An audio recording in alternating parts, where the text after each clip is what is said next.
कल से आपके डेलीगेशन के लोग अनेक मीटिंगों में व्यस्त रहे हैं और बहुत सारे आउटकम के साथ आज हमारी ये समिट आगे बढ़ रही है। एक्सेलेंसी, आपकी यात्रा बहुत ही ऐतिहासिक है।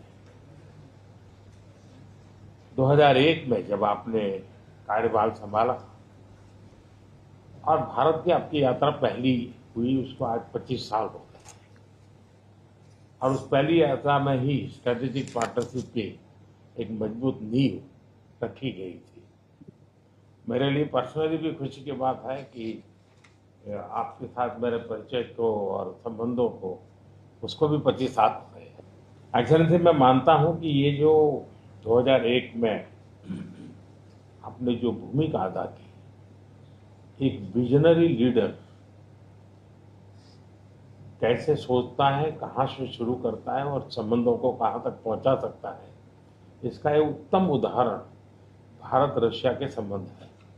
एक्सेलेंसी, यूक्रेन के संकट के बाद हमारी लगातार चर्चा होती रही है। आपने भी समय समय पर एक सच्चे मित्र के रूप में हमें सभी चीजों से अवगत कराया है।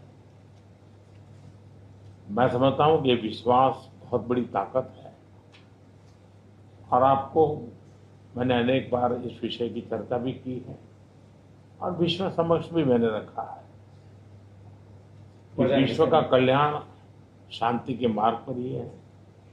हम सबको मिलकर के शांति के रास्ते तलाशने चाहिए और पिछले दिनों जो प्रयास चल रहे हैं, मुझे पूरा विश्वास है कि विश्व फिर से एक बार शांति की दिशा में लौटेगा। एक्सेलेंसी, पिछले दिनों विश्व समुदाय के सभी नेताओं से जब भी मेरी बात हुई और उन्होंने जब विस्तार से मेरे चर्चा की, मैंने हमेशा कहा है कि भारत न्यूट्रल नहीं है, भारत का पक्ष है और वो पक्ष शांति का है। हम शांति के हर प्रयासों का समर्थन करते हैं और हम शांति के हर प्रयासों के साथ कंधे से कंधा मिला करके खड़े हैं। पूरे विश्व ने कोविड से लेकर के अब तक कई संकटों से गुजरा है।